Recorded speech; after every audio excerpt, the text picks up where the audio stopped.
فوجداری مقدمات قائم کیے جا چکے ہیں اور جہاں جہاں سے انہوں نے ٹریس پاس کیا ہے پولیس کو جو ہے وہ پولیس کے اوپر فائرنگ کر کے وہ مقدمات دہشت گردی کی دفعات کے تحت قائم کیے جا چکے ہیں اور ان میں ان کی جو لیڈرشپ ہے وہ بھی اور ساتھ جو ان کے حواری ساتھ تھے وہ بھی نامزد ہیں اور اس میں کیونکہ تعداد جو ہے وہ چند ہزار ہے تو اس لیے ان کے جو لوگ ہیں وہ ان مقدمات میں گرفتار کیے جا سکتے ہیں جو مقدمات میاں والی سائٹ پہ درج ہوئے ہیں جو اٹک سائٹ پہ جو درج ہوئے ہیں.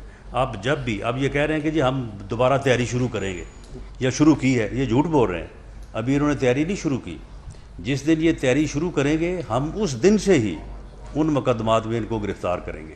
اب ان کو یہ نہیں کہ تیاری کریں، تیاری کر کے پھر یہاں پہ پہنچے اور پھر یہاں پہ ہم ان کا جو ہے وہ استقبال کریں. اب ان کو تیاری جہاں یہ شروع کریں گے نا وہاں سے ان کی تیاری کے ساتھ ہی جو ہے وہ ہماری بھی تیاری جو ہے ان کے ساتھ ساتھ جو ہے وہ بین بین چلے گی.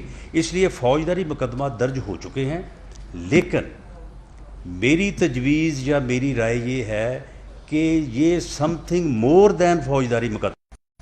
یہ صرف فوجداری مقدمات کی بات نہیں ہے، یہ لا اینڈ آرڈر کی صورتحال نہیں ہے.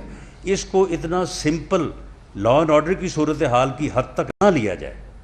یہ جو ہے وہ اس سے آگے کی بات ہے اور یہ ایک دو صوبوں کا جو وہاں پہ حکمران ہیں ان کا سرکاری وسائل کو ساتھ لیتے ہوئے خلاف آئین خلاف قانون اپنے حلف کا انحراف کرتے ہوئے جو ہے وہ ان کا وفاق کے اوپر اٹیک ہے، حملہ ہے. یہ it is not only law and order صورتحال.